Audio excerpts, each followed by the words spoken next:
على عباده الذين اصطفى أما بعد فأعوذ بالله من الشيطان الرجيم بسم الله الرحمن الرحيم قال الله تعالى في كتابه المجيد والفرقانه الحميد إنا أنزلناه في ليلة القدر وما أدراك ما ليلة القدر ليلة القدر خير من 1000 شهر تنزل الملائكة والروح فيها بإذن ربهم من كل أمر سلام هي حتى مطلع الفجر. زما عزتمندو محترمو مشرانو ورونو او کوم دوستان چې موږ په دې ژوندۍ بڼه باندې ویني زموږ دیني خویندو السلام علیکم ورحمة الله وبرکاته. بعد السلام نه د الله سبحانه وتعالی شکر ادا کوو په دې خبره باندې چې په دې بهترینه میاشت کې په دې مبارکه میاشت کې د دې رحمتونو برکتونو په میاشت کې موږ تاسو ته د عظیم عبادت توفیق راکړ. الله سبحانه وتعالی موږ تاسو ته همیشه دا صحتمندي او دا توانایي په نصیب کړي او اله العالمین کوم کسان چې د دې توان او طاقت نه لري مریضان دي رب العالمین د هغوی له شفا ورکړي طاقت دې ور الله ورکړي او کوم کسان چې په غفلت کې پراته دي د عبادت نه رب العالمین د هغوی ته هدایت وکړي. زما عزتمندو څنګه چې موږ او تاسو په دې باندې پوهېږو چې الحمدلله د رمضان اخري عشره داخله شوله. نن زموږ او ستاسو 20مه روژه ده. الحمدلله اخري عشره ته موږ او تاسو الله سبحانه وتعالی دا توفیق راکړ چې دا دومره روژې ونیولې. زما عزتمندو په دې اخري عشره چې دا 10 ورځې دا راټول نه اهم ورځې دي په دې ټول رمضان کې. یو اول عشره یو دویم عشره یو د اخري عشره. د اخري عشره کې د رسول الله صلی الله علیه وسلم معمول دا او د هغه سنت دا و چې احیا اللیل د اخري شپې دا به یې ژوندۍ ساتلې. څنګه به یې ژوندۍ ساتلې؟ وایقظ اهله وجده وشد المیزر. ډېر زیات کوشش به پکې کوو.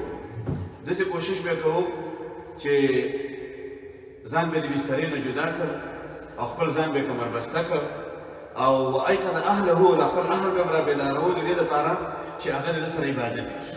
نو احیا اللیل دا شپې به یې ژوندۍ ساتلې. دا د رسول الله صلی الله علیه وسلم معمول چې د اخري عشره دا به یې ژوندۍ ساتله.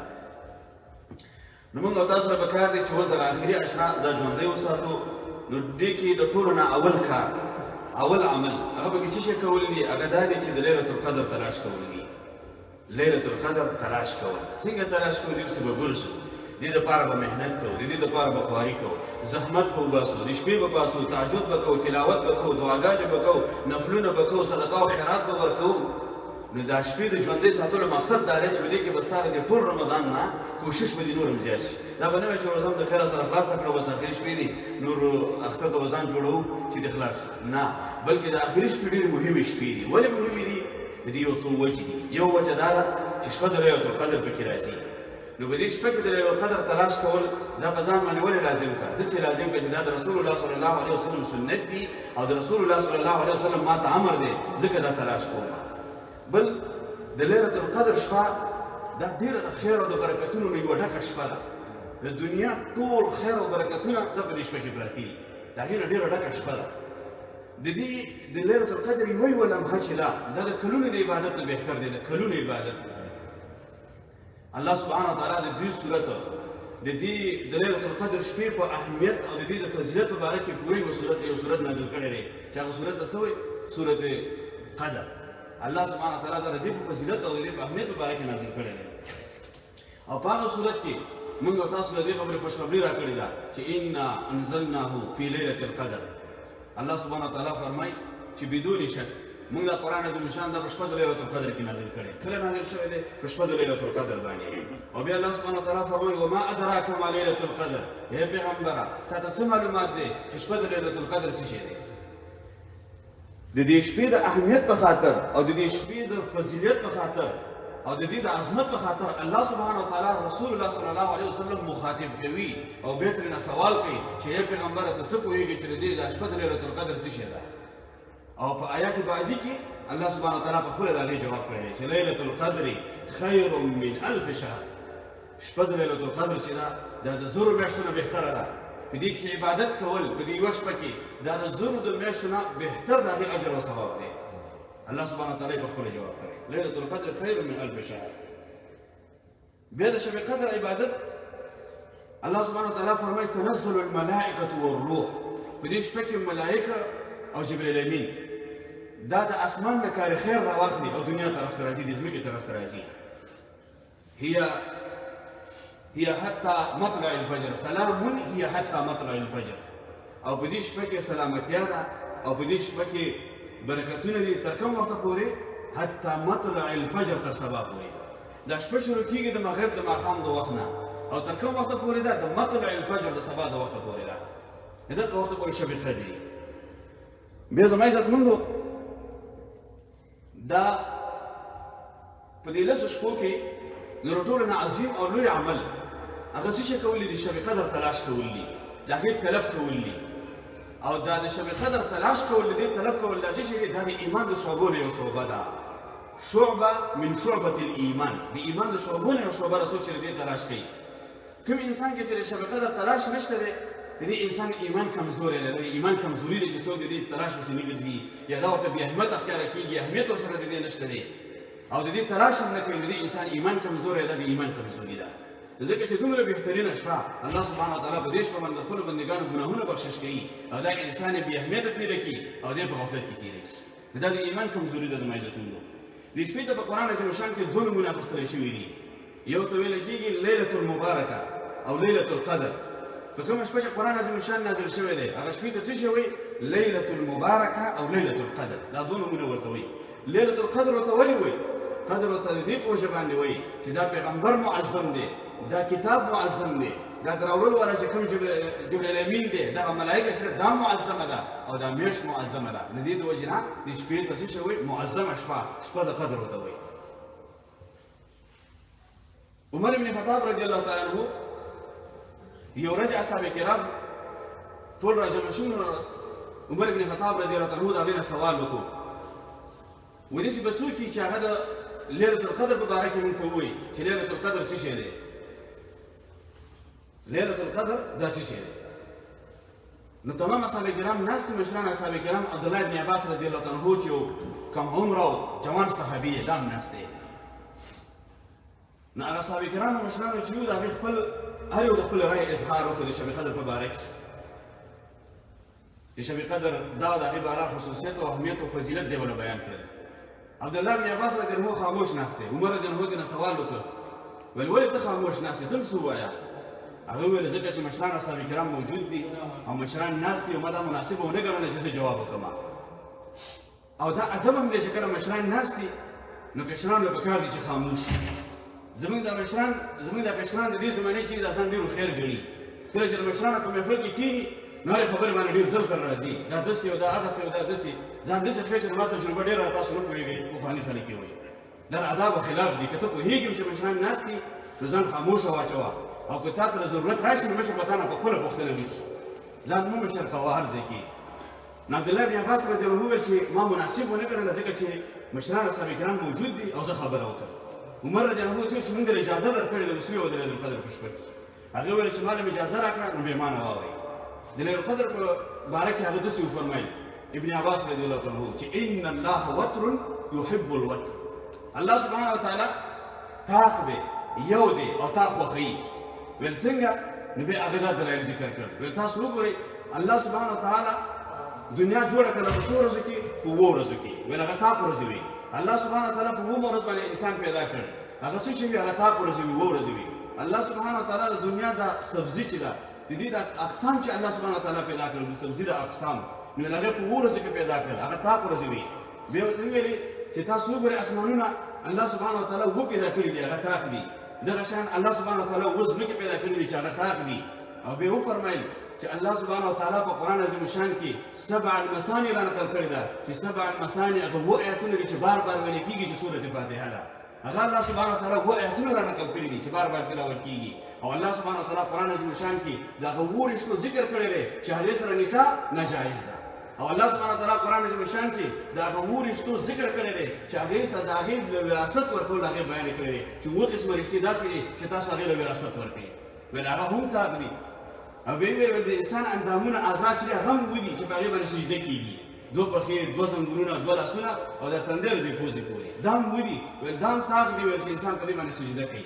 نبی ویلو د کعبې طواف هم ودي او په صفا مروه کې سعی کول دا هم ودي او دغه شان جمرات شیطانان په اوږو تیږو باندې ویشتل دا هم ودي. نو هغه ویلي رسول الله صلی الله سبحانه وتعالی د خپل پیغمبر ته شب قدر په طاق شپو کې او په آخري هفته د رمضان کې ښودلې ده. آخري جمعه د رمضان او په طاق شپو کې خپل پیغمبر ته ښودلې ده. نو مرد نه و چې کله دا واورېدل نو تعجب یې وکړ.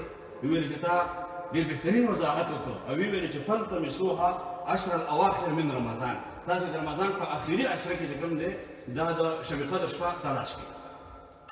انس بن مالک رضی الله عنه روایت دی وی رسول الله صلی الله علیه وسلم وفرمایل چې په شپه د لیلة القدر کې جبرئیل امین او نور ملائک وی دا ځمکې ته راښکته شي او هر څوک چې په عبادت کې وویني چې عبادت کې مشغول وي هغې ته دعا کوي. په دې شپه باندې الله سبحانه وتعالی د خپلو بندګانو دعاګانې قبلوي.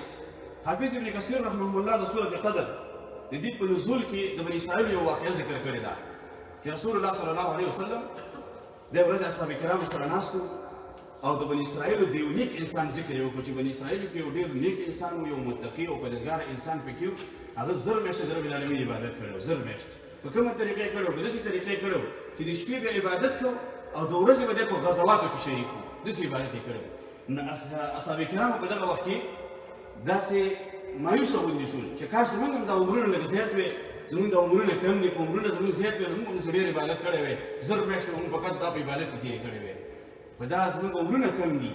نو په دغه وخت کې جبرئیل امین راغی او دا صورت نازل شو. الله سبحانه وتعالی دا صورت راولېږه چې انا انزلناه فی لیلة القدر لیلة القدر خیر من الف شهر. الله سبحانه وتعالی دا صورت راولېږه چې د شب قدر په شپې باندې عبادت کول دا د 1000 میاشتو نه د هغې زیات فضیلت او اجر دی. په دې شپه باندې عبادت کول. نو دا شپه د شب قدر چې الله سبحانه وتعالی د امت مسلمه له ورکړې دی یو لوی احسان دی، دا یو لویه تحفه ده. د دې شپې قدر کول پکار دی. کله چې دا صورت نازل شو سورة قدر اصحاب کرام په هغه کې ډېر سخت خوشحاله شو چې رب العالمین څومره لوی رحم وکړ. الله سبحانه وتعالی د امت مسلمه باندې څومره مهربانه دی، د رسول الله صلی الله علیه وسلم په دې امت باندې څومره مهربانه دی چې د یوې شپې عبادت یې د بني اسرائیل د 1000 میاشتو د هغه عابد عبادت ثواب نه ستا ثواب زیات کړ، اجر یې دله زیات کړ. دا د رب العالمین مهرباني ده. بیا د شب قدر معنا څه ده؟ د شب قدر معنا ده عظمت او شرف. دا یې معنا ده، عظمت او شرف. قدر، عظمت او شرف، دا یې معنا ده. نو بیا ابوبکر اوراق دی مفسر دی او مشهور عالم دی. هغه وایي چې شب قدر دې ته ویل کېږي چې انسان د ګناهونو په وجه باندې، د معصیت په وجه باندې، د نافرمانۍ په وجه باندې د دې انسان د الله په نسبت باندې د قدر او قیمت کم شي. د انسان قدر د الله په نسبت کم شي ځکه د رب العالمین په نافرمانۍ کې مبتلا وي. نو هغه انسان به د الله په نسبت باندې کله عزتمند وي. نو د الله په نسبت باندې د انسان قدر کوي. کله چې په شپه د قدر کې دا انسان الله ته رجوع وکړي، الله ته توبه وکړي، استغفار وکړي، دعاګانې وکړي او په خپلو ګناهونو باندې د پښیمانۍ اظهار وکړي، نو دا انسان چې شي دا صاحب قدر شي، عزتمند شي. دا انسان بیا صاحب قدر شي په دې شپه باندې چې الله سبحانه وتعالی دا دومره بهترینه شپه رالیږلې ده چې انسان بخشش پکې کېږي. بیا د دې شپې د اهمیت په باره کې رسول الله صلی الله علیه وسلم فرمایي کله چې د رمضان مبارکه میاشت راغله یبشر اصحابه بقدوم رمضان. رسول الله صلی الله علیه وسلم و اصحاب کرامو له خوشخبري ورکړله چې فقد جاءکم شهر مبارک، په تاسو باندې د رمضان مبارکه میاشت راغله. كتب الله صيامه، الله سبحانه وتعالی دا روزې په تاسو فرض کړي دي. فيه تفتح ابواب الجنه، د جنت دروازې پکې خلاص شي. وتعلق ابواب الجحیم، او د جهنم دروازې دا پکې وتړل شي. او بیا ویل وطاف فيه الشیاطین، او سرکشه شیاطین په کې قید کړی شي. او بیا رسول الله صلی الله علیه وسلم وفرمایي د دې شپې د اهمیت لپاره کې فيه ليلة خير مبارك ألف من شهر مبارك. فيه ليلة خير ألف شهر. دې کې یو شپه چې هغه د 1000 میاشتو نه بهتره ده. رسول الله صلی الله علیه وسلم وفرمایي من حرم خيرها فقد حرم خير كله. څوک چې د دې شپې د خیر نه محروم شو هغه ټول خیر نه محروم شو. د دې شپې د خیر نه د اهمیت د دې شپې چې رسول الله صلی الله علیه وسلم بیان کړی من حرم خيرها فقد حرم خير كله.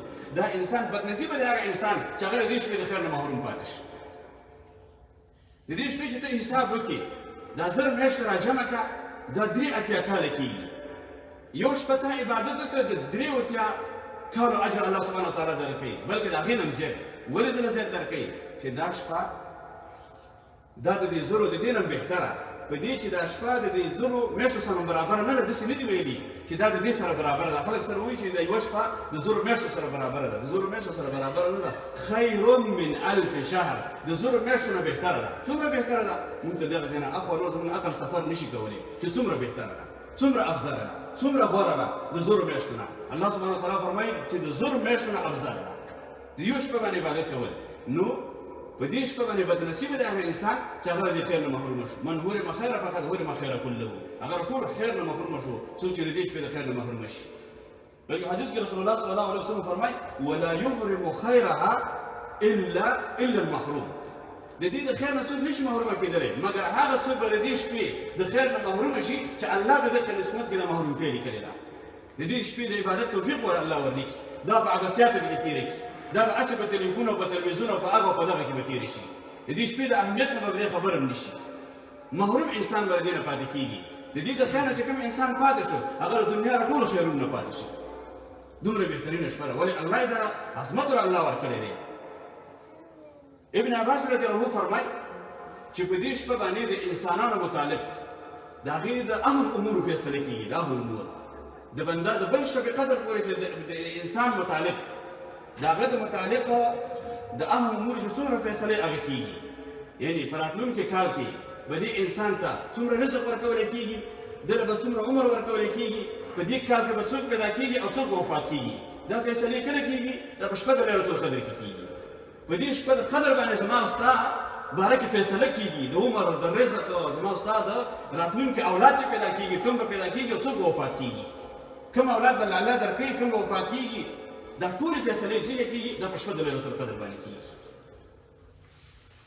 نو په دې وخت کې دا ټولې فیصلې دا په تقدیر الهي کې د مخکې نه لیکلې شوي وي.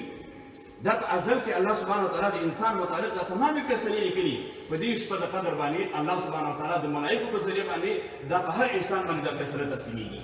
خوش نصیبه دی هغه انسان چې په دې شپه هغه په عبادت کې مشغوله دی، په دې شپه هغه په تهجد کې ولاړ دی، په نوافل ولاړ دی، په دعا کې مصروفه دی، د قرآن عظیم شان په تلاوت کې مصروفه دی، په استغفار کې مصروفه دی، دی په صدقه او په خیرات کې مصروفه دی. خوش نصیبه دی هغه انسان چې د ده باره کې فیصله کېږي او دی په عبادت کې مشغول دی. او دا به بدبختي چې د ده باره کې فیصله کېږي او دا په عباسیاتو کې مصروفه دی. نو په دې شپه الله سبحانه وتعالی قرآن عظیم شان کې فرمایي فیها یفرق من کل امر حکیم. په دې شپه د هر د حکمت فیصله کېږي. فيها يفرق من كل امر حكيم. بیا د شپه د لیلة القدر دا کله ده؟ د دې د تاریخ په تعین کې د علماو مختلف اقوال دي، مختلف قولونه پکې دي. د قرآن عظیم شان نه فقط دومره ثابته ده چې شپه د لیلة القدر دا کله راځي؟ د رمضان مبارکه میاشت کې راشي نو شپه د لیلة القدر پکې راځي. د قرآن عظیم شان نه فقط دومره ثابته ده چې د رمضان مبارکه میاشت کې شپه د لیلة القدر راځي. بیا په دې کې د علماو مختلف اقوال دي. راجح قول پکې دا دی چې لیلة القدر شپه د قدر چې دا په دې آخري عشره د رمضان کې راځي. بیا آخري عشره د رمضان کې په دې کې تعین نشته چې په کومه ورځ به راځي، لیکن دومره د حدیثو نه معلومه ده چې په طاق شپو کې به راځي، په طاق شپو کې به دا راځي. وایي الله سبحانه وتعالی د دې د وخت تعین نه دی ښودلی چې په فلاني ورځ باندې شب قدر ده. د دې د وجې نه چې بیا به د انسانانو فقط په کال کې به دغه یو شپه عبادت کولې او په دا یو شپه به دعا کولې او نورې به عبادتونه نه کولې. نو د دې دپاره چې انسان تلاش وکړي، رسول الله صلی الله علیه وسلم به د دې دپاره تلاش کوو. نو هغه دا چې انسان دا لږ شپې ژوندی کړي، په دې کې عبادت وکړي. نو دا لږ شپې چې تا ژوندی کړي په دې کې د عبادت وکړو نو یوه شپه یوه به ته راونیسي، یو شپه به په تا باندې راشي چې هغه به د لیلة القدر وي چې ته پکې عبادت وکړي. ام المؤمنین عائشہ رضی الله تعالی عنها فرمایي چې رسول الله صلی الله علیه وسلم وفرمایل تحر لیلة القدر فی عشر الاواخر من رمضان. تاسو د رمضان په آخري عشره کې لیلة القدر تلاش کړئ. او د امام مسلم په روایت کې سره دا دي چې فطلبوها فی الوتر، تاسو دا په طاق شپو کې تلاش کړئ. د رمضان آخري عشره او په طاق شپو کې په دې کې تلاش کړئ. نو طاق شپې کومې دي؟ هغه یویشتمه ده، دېرشتمه، سبا دېرشتمه شپه ده، سبا هم د لیلة القدر شپه ده، بیا پنځویشتمه، دغه شان ویشتمه، نهیشتمه، دا ټولې د قدر شپې دي، طاق شپې دي. نو دا تلاش کول. مخکې امتونو له الله سبحانه وتعالی دا شپه نه وه ورکړې. دا الله سبحانه وتعالی په دې امت باندې رحم کړی چې الله سبحانه وتعالی ورته دا شپه ورکړې ده. مخکې امتونو عمرونه ډېر زیات وو. رسول الله صلی الله علیه وسلم چې کله ولیدل چې د نورو امتونو عمرونه ډېر زیات دي او زما د امت عمرونه کم دي، نو زما د امت اجر به هم کم وي، فضیلت به هم کم وي.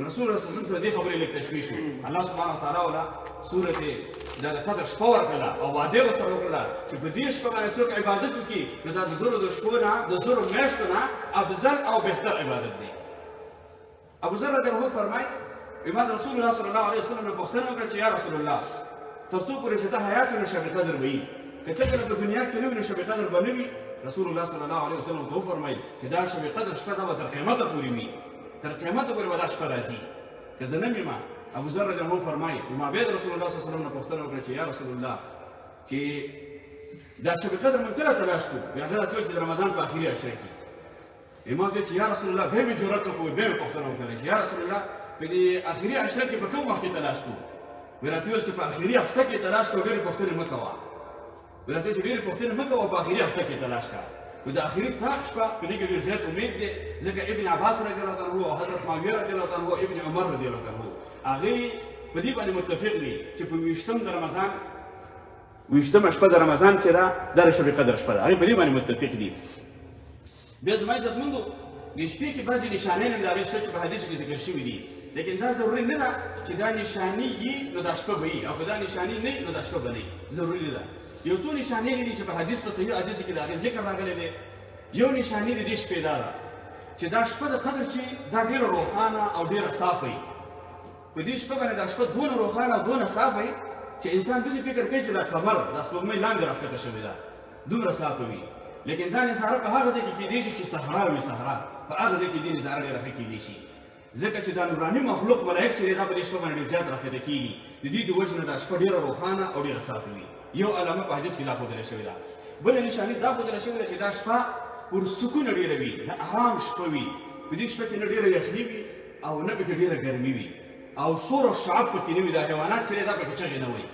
یوه نښاني پکې دا ده بله نښاني د دې شپې دا ده چې دا ستوري چې دي دا نجوم دا په دې شپه باندې نه راخیږي اکثره دا ستوري دا نجوم دا په دې شپه باندې نه راخیږي او د سحر دا لمر چې دی د شب قدر شپه چې تېره شي بیا د سحر دا لمر چې راوخیږي دا په تیزو شعاعو سره نه راخیږي بلکې دا داسې باریک راخیږي کمزورې راخیږي ځکه په کثرت النزول د ملایک سره د ملایکو د هجوم په وجه باندې چې د اسمان تمام ملایک په دې شپه باندې ځمکې ته راښکته شوي وي او بیا په سهار کې د فجر لمونځ نه بعد هغې بېرته اسمان ته خیږي د هغې د هجوم د وجې نه دا انور چې دی دا په ډېرو تیزو شعاعو سره نه راخیږي نو یو نښاني پکې دا هم ده اوس که دا نښاني هم شب قدر شته دی لیکن په دې وختونو کې د دې حالاتو د وجې نه انسان د هغې دغه نشي کولی نو که دا نښاني وي هم شب قدر شته او که دا نښاني نه وي هم شب قدر شته دی انسان به په دې کې عبادت کوي په دې لسو شپو کې رسول الله صلی الله علیه وسلم د دې شپو دپاره څه کوو اعتکاف به یې کوو د شب قدر دپاره په دې کې به کېناستېده او د لسو ورځو دپاره به خپل ځان کمر بسته کړه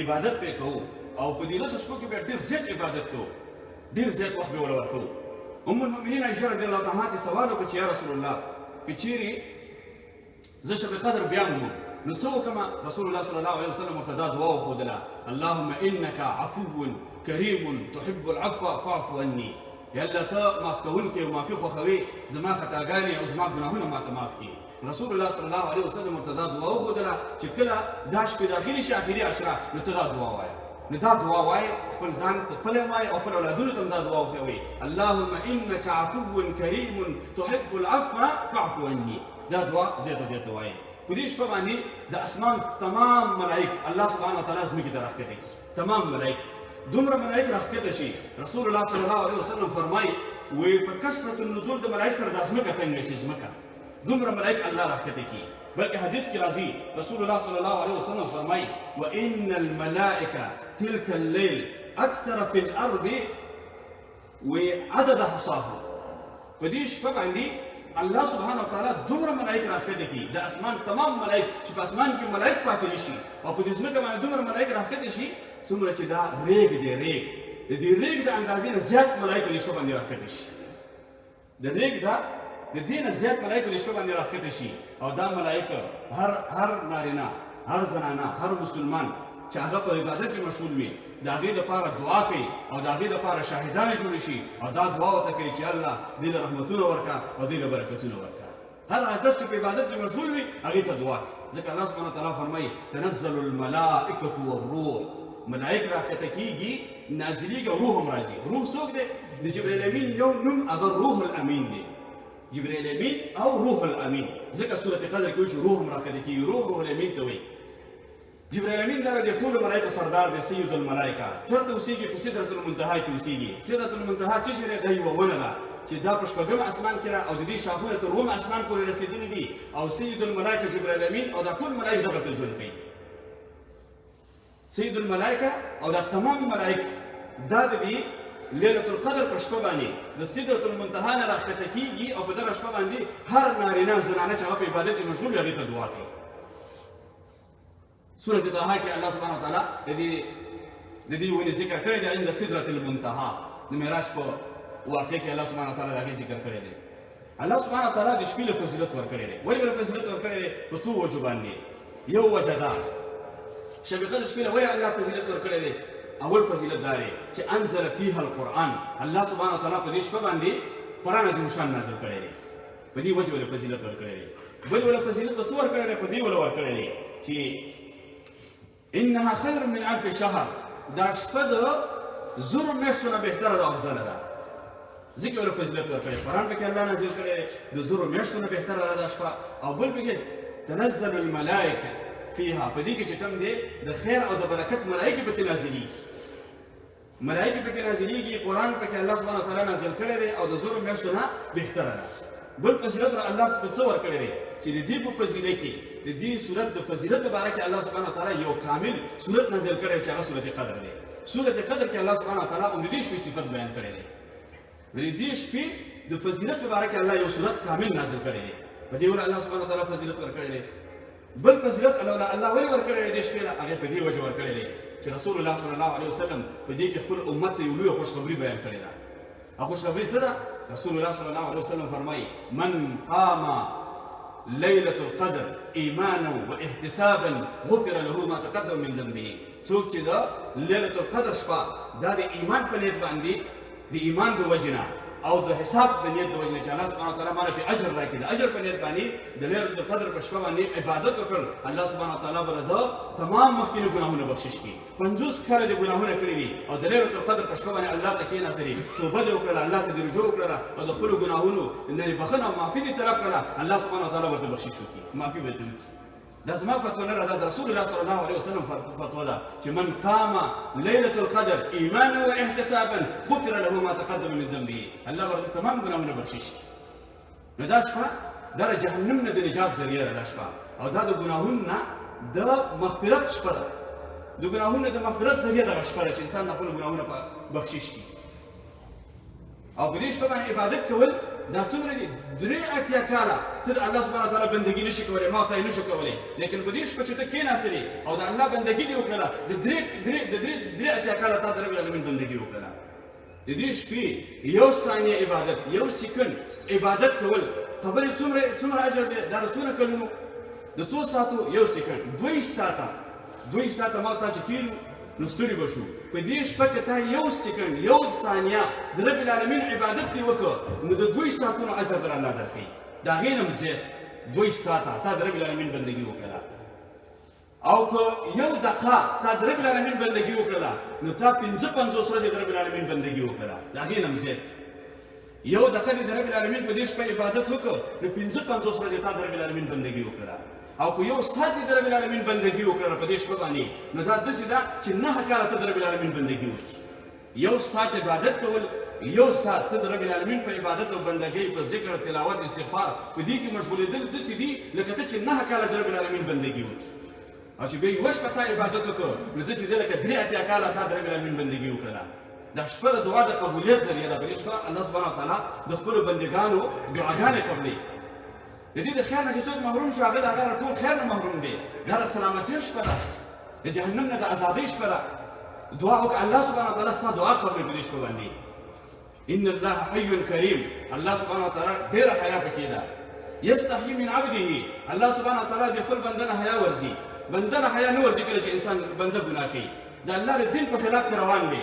د رسول په خلاف کې روان دی بنده نه حیا نه ورځي د الله نه لیکن الله نه حیا ورځي دی بنده نه ان يرفع يديه ان يردهما صفرا خائبين چې الله سبحانه وتعالی د لاس خالي ولېږي کله چې انسان دعا کوي نو په دې شپه باندې یو بهترین کار هغه چې دعا کول الله ته رجوع کول بیا زما عزتمندو د سلف صالحینو او د تابعینو د هغې عمل چې شو هغې چې به کله د رمضان د آخري عشره به داخله شوه نو په هغې کې به دا کار کوو چې هره شپه د آخري عشره کې پاک لباس به واچو غسل به وکړل خوشبو به استعمال کړله او څه به ویلې دا د الله نوراني مخلوق د ځمکې ته راښکته کېږي داسې نه چې د هغې د وجې نه زما د وجې نه هغې ته تکلیف ورسېږي نو هره شپه غسل پاک لباس او خوشبو به استعمالول دې لپاره او بیا به څه کول بیا په عبادت کې مشغوله شول که په دې شپه کې یوه دعا قبوله شوه نو تمامه زندګي به دې نوراني شي که په دې شپه الله ستا یوه دعا قبوله کړي او په اخلاص باندې ته کښېني نو تمامه زندګي انسان نوراني کېږي من طلب فقد وجده چا چې کوشش وکړي انشاءالله تعالی هغه کامیابېږي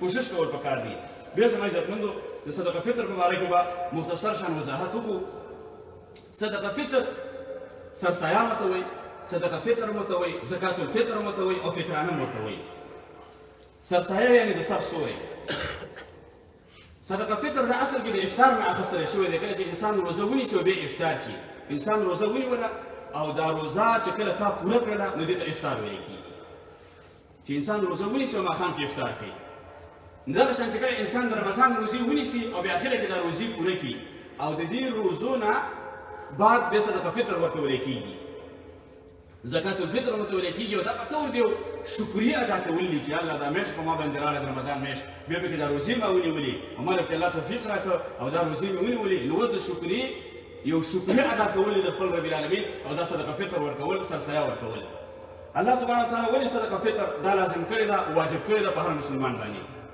څو حکمتونه دي پکې یو حکمت پکې دا دی الاحسان الی الفقراء د فقراو خلکو سره کومک کول هغې سره مرسته کول ځکه فقراء او محتاجه خلک چې دا د تنګدستۍ د وجې نه پریشانه نه وي بل د اختر ورځ چې د عید ورځ دا د خوشحالۍ ورځ وي د خوشحالۍ ورځ ده او په دې باندې مسلمانان ډېر خوشحاله وي نو شریعت دا غواړي چې دا فقراء خلک محتاجه خلک هم په دې خوشحالۍ کې شامل کړي اوس یو فقیر کس وي محتاجه کس وي د هغه د اولاد لباس نشته دی یا د هغه په کور کې چې کوم دی د ضرورت سامان نشته دی او یا چې کوم دی د هغه په جب کې مصارف نشته دی نو هغه به د اختر په ورځ باندې څه خوشحالي شي نو شریعت دا غواړي چې هغه فقیر هم په تا سره په دې خوشحالۍ کې شامل شي نو دې د وجې نه الله سبحانه وتعالی د صدقه فطر لازم کړې ده واجب کړې ده بل حکمت پکې دا دی چې شریعت موږ تاسو له دې خبرې امر کړی دی شریعت موږ تاسو له دې خبرې تربیت راکوي چې د بل مسلمان سره مرسته کوه مرسته کول دا ښه اخلاق دي او صدقه فطر ورکول د مسلمان سره مرسته ورکول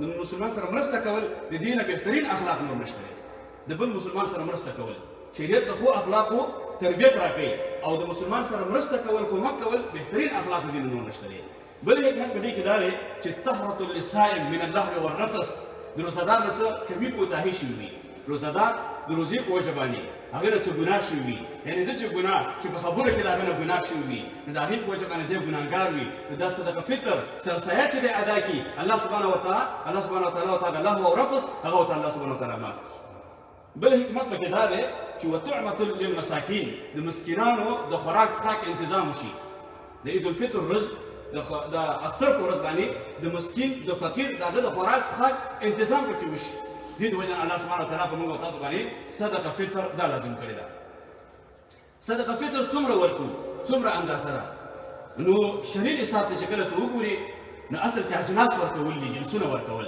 د رسول الله صلی الله علیه وسلم په وخت کې او د اصحاب کرامو په دور کې به هغې به اجناس ورکوو اجناس به څومره ورکوو د یو سا په اندازه باندې سا دا داسې یو پیمانه ده یو پیمانه دې ته سا ویل کېږي او په دې سا کې ته درې کې دا سا چې ته د خرما نه ډک یې نو 3.5 کیلو خرما پکې راځي دا سا چې ته د کشمش نه ډک یې نو 3.5 کیلو کشمش راځي که جو وربشې پکې واچې نو 3.5 کیلو پکې جو وربشې راځي دغه شان پکې غنم راځي ګندم نو دې د وجې نه 4 موده یو ساخ کېږي 4 موده ویل کېږي دې لپو ته چې انسان داسې نارمل داسې عادي انسان چې نه د لاسونه ډېر غټي او نه ډېر داسې واړه که نه د عادي نه به داسې غټ لاس هم دی او نه داسې ډېر ورپوټ وي چې 4 لپې دا 4 موده چې په دې سا کې واچې نو دغه موده دغه سا به چې کوم دی ډک شي نو دغه سا یو سا ورکول دي نو دې اسان حساب دی اوس خپل ځان ته وګوره خپل ځان طاقت ته دې وګوره ته د خرما طاقت ستا شته دی د کشمش طاقت دې شته دی د پنیر طاقت دې شته دی د ګندم د غنمو طاقت دې شته دی د اوربشو طاقت دې شته دی فقط یو استثناء په دې ساق کې فقط ګندمو ته دې غنمو ته حاصله ده چې ګندم غنم دا نیم سا هم ورکولی شي ځکه د رسول الله صلی الله علیه وسلم په وخت کې په هغه زمانه کې دا ګندم په مشکله باندې پیدا کېدل، په سخته پیدا کېدل، نو دې کې دا استثناء حاصل ده چې غنم نه ورکولی شي. لیکن اوس هم د جمهور علماو رایه دا ده چې اجناس ورکړی شي. لیکن په دې وختونو کې چې کوم دی د یو غریب دپاره د یو چا به خرما ته ضرورت نه وي، د هغې به پیسو ته ضرورت وي، د هغې به لباس ته ضرورت وي، د یو چا به کشمیشو ته ضرورت نه وي، بل شي ته به ضرورت وي. نو دې د وجې نه هغه قیمت تعین کړه، 3.5 کیلو خرما به څو ده، 3.5 کیلو کشمیش به څو دي، د خپل ځان طاقت ته وګوره او د هغه طاقت مطابق مسکین ته چې کوم دی صدقه فطر ورکړه. دغه فطرانه ده او زیات هم ورکولی شي. مثال خبره یو اوس وختونو کې خو دلته تقریبا 8 یورو شپږ یورو تقریبا دا دلته چې کوم دی اعلان شوي دي، یو کس دغه 10 یورو ورکوي، 20 یورو ورکوي، نو هم ورکولی شي. 6 یورو به ستا خپله فطرانه ادا شي او دا نور یورو دا نورې چې وي دا به ستا الله سبحانه وتعالی په صدقه کې ولیکي، په نفلي صدقه کې به حساب شي، نو زیات یې هم ورکولی شي او د کم مقدار هم دغه دی.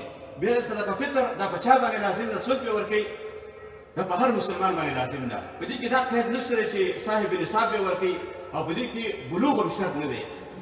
رسول الله صلی الله علیه وسلم حدیث په دې باندې موجود دی. عبدالله بن مسعود رضی الله عنه حدیث راوي دی چې هغه فرمایي چې امر رسول الله صلی الله علیه وسلم بصدقه الفطر عن الصغير والكبير والحر والعبد. رسول الله صلی الله علیه وسلم او فرمایي چې صدقه ورکړي، څوک به ورکړي؟ لویان به ورکړي، طفلان ماشومان به ورکړي او آزاد به ورکړي او برده غلام به ورکړي، دې به ورکړي. فقط د دې نه څوک مستثنا دي؟ د صدقه فطر نه فقط هغه کس مستثنا دی چې هغه د یو شوا روز دپاره هغه سره هېڅ شی موجود نه وي، یعنې دومره انتظام ورسره نشته چې د یو شوا روز ځان دپاره انتظام وکړي. نو دا په فقیر باندې هم لازم ده، بلکې په مسکین باندې نه ده لازم، ځکه مسکین هغه دی چې هغه هېڅ شی نه لري، نو دا هر سړی ورکولی شي. نو دې د وجې نه دا بیا صدقه فطر دا کله ورکول دي د دې وخت. بیا په دې اولادونو کې چې کوم دی کم نابالغ اولاد دی د هغې صدقه فطر دا په دې والدینو باندې په پلار باندې په والد باندې په هغه باندې لازم ده. او د کوم اولاد چې بالغ دی نو د هغې بیا په والد په پلار باندې لازم نه ده. د زنانه طرف هغه زنانه چې مثال خبره هغې ته د وراثت حق ورکړل شوی دی، د خاوند د طرف نه وراثت اخیستی دی، د پلار د طرف نه وراثت اخیستی، هغه په خپله فطرانه په خپله ورکوي. او که چېرې مثال خبره دی وس کې نه وي نو خاوند احسانا د هغې د طرف نه صدقه فطر ورکولی شي. بل دا به کله ورکوي؟ نو یوما یومین قبل العید، د اختر نه یو 2 ورځې مخکې یا 1 ورځ مخکې ورکول. د رسول الله صلی الله علیه وسلم او د اصحاب کرامو په وخت کې دا عادت و د هغې چې 1 ورځ یا 2 ورځې مخکې به ورکول، یا د عید الفطر د مونځ د ادا کولو نه مخکې په دغه وخت کې ورکول، دا د هغې عادت و. ځکه رسول الله صلی الله علیه وسلم فرمایي وایي د اختر نه مخکې صدقه فطر ورکول دا یو مقبوله صدقه ده، یو قبوله شوې صدقه ده. او د اختر د مونځ نه بعد صدقه فطر ورکول دا بیا په صدقو کې یو عامه صدقه ده، بیا صدقه فطر نه ده، دا به یو عامه صدقه ده. اوس وختونه کې چې کوم شرایط دي خاص کر دلته نه خلک پیسې لېږل دي، د نورو مملکتونو ته لېږل دي، هلته فقرا دي، محتاج دي، نو اوس یې هم لېږلی شي. په دې اخري عشره کې چې د خلکو ضرورتونه ډېر زیات دي، خصوصا چې دې وخت کې اضطراري حالات دي، نو که څوک یې لېږي نو هغې مخکې هم لېږلی شي، بلکې د دې وخت هم لېږلی شي چې فقراو له هغې ته په وخت باندې ورسېږي او هغې پرې خپل ضرورتونه حل کړي. بل د هغه کس چې هغه د سفر د وجې نه روزي نه دي نیولي یا د مرض د وجې نه چا روزي نه دي نیولي، نو هغه باندې هم صدقه فطر لازم ده، صدقه فطر به ورکوي، سرسایه به ورکوي. روزي نه دي نیولي هم په هغه باندې صدقه فطر لازم ده. بل د کوم بل صدقه فطر به ورکوي؟ ته په دې ځای کې په هلند کې او ته په افغانستان کې خپله فطرانه ورکوي، خپله سرسایه هلته ورکوي، نو د دې ځای په حساب سره به ورکوي، د هغه ځای حساب سره به نه ورکوي، د هغه ځای حساب د هغه ځای خلکو دپاره دی. نو کله چې ته د دې ځای نه خپله فطرانه لېږي نو هر ملک چې څومره مسلمانان دي د هغه ملک چې کومه کرنسي ده د هغې مقدار د هغې مطابق باندې به هغه ځای ته فطرانه لېږي او بیا به یې ورکوي، هر ځای کې ورکوي. دا به څو خبرې انشاءالله تعالی الله سبحانه وتعالی به دې تاسو توفیق راکړي. واخر دعوانا ان الحمد لله.